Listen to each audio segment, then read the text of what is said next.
All right, today we're going to build the Twizzler. And this one's a little bit tough just because there's a lot of new skills, a lot of new tools that we're going to use, but that'll set up really nicely for our next project coming up. So first thing, let's start out with the easy stuff. Let's start out with that big old 8-inch cylinder. So I'm going to grab a plane, probably doesn't matter a whole heck of a lot, and I'm just going to sketch my circle. If I look at the dimensions, it looks like we have a radius of 0.25 for kind of the outer side, which means that our diameter is going to be 0.5. So there's kind of the outside of the main part of our Twizzler. And we're just going to extrude that thing all the way 8 inches. And it doesn't matter where we go. I might do symmetric just for kicks and giggles. Okay, so there is like the base of our Twizzler. Now what we need to do is set up the path that we need to rotate those little semicircles around. And the way we're going to do that is with our helix command. Now, a couple of things. Number one, the helix is tucked inside of the plane drop down menu over here, or since we have so many tools, you could always go into the tool search and just type in helix and it will show you where it is, or you can just click on the thing itself. So a helix is going to create a path around a cylindrical object that we can kind of extrude and follow. So notice the first thing it tells us is a conical or cylindrical face. So it wants us to select what we want to wrap around. And then it's asking us a whole bunch of questions. Do we want turns? Do we want start angle? Do we want what the degree is, the height? That stuff really doesn't matter to us because we're actually going to draw the chunks of Twizzler. But we do know that we should only be going 0.5 turns for every 8 inches. So we have a pretty like slow helix that's going around there. Okay, so we've got our path. We know that it needs to rotate around that spot right there. Let's create those little half circles or those little bumps on the Twizzler itself. So I'm going to go to our face of the thing we just created, and we're going to sketch on that. And there we go. And then let's just make a little circle. And we know there's one at the very tippy top and one at the bottom. So I'm just going to kind of pull from the middle up to that intersection point right there and create my circle. They tell us it's a radius of 0.05, so my diameter is going to be 0.1. I'm going to say OK. So if we were just to do this one, let me show you kind of our path.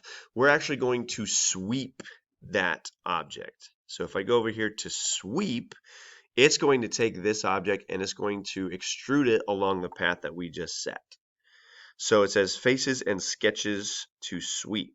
We want that little, not half circle, but like the weird moon looking shape.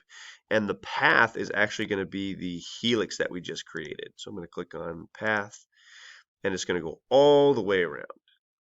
Now notice how it pooped out an extra part for us, which is not good. So we want to actually add, and we find out it's still not good. It's all red. So we want to merge with all and give it a sec to think. And it's still one part and we see that piece right there. Okay. So that's good. Now the problem is we should have 5 other half circles that we're dealing with. So I'm actually going to X out of the sweep. And you 100% could draw every single circle, or we can be kind of clever about it and do a pattern. So it's going to automatically generate the right distance away for us. So let's just go to the search bar. Let's go pattern.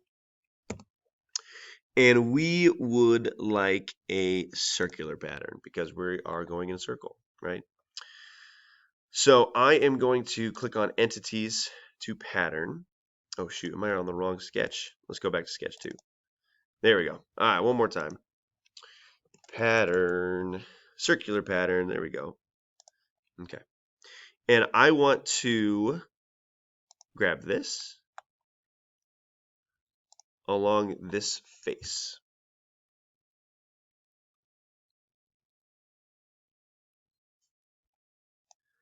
Shoot, I don't think I grabbed my command. Let me click off of that. Okay, let's try this again. Circular pattern. I want a pattern in this guy. Okay, there we go. So we have 3 instances, so we can change kind of the degree by pulling this back and forth. We can also change how many instances we want. So we want 6, so I'm going to double click and go 6. And I want this to go all the way around. So I'm kind of dragging it all the way. So notice it automatically makes that pattern nice and even for us. So we don't have to do a bunch of circles. Okay, that looks pretty good. Now let's kind of repeat what we did for our sweep. But this time we're going to select all of those little moon shapes. Like this, like this, like this. We're going to sweep the path. Let me zoom out so I can find my helix. And then we're going to say, all right, let's go. And we got a whole bunch of parts. So let's switch our settings a little bit. Let's go to add. Let's go to merge with all. So it all becomes one nice part. Cool. All right, last step is the hole down the center. So I'm going to start a sketch on that very front face. And all I need to do is make a circle with the right dimension. And I'm going to extrude that all the way through my part. So what is this guy? 0.4 for a diameter. Cool. And then I'm going to hit extrude. I'm going to grab this guy. I'm going to remove, and I'm going to have it go through all. So we should have a hole that goes through that whole thing. There we go. All right. So then your last step, maybe we hide the planes so it looks a little bit better. Your last step is go ahead and change the color properties. So this is a nice red Twizzler, and then you can snap it, stick it into your assignment, and you are good to go. Hopefully this helped.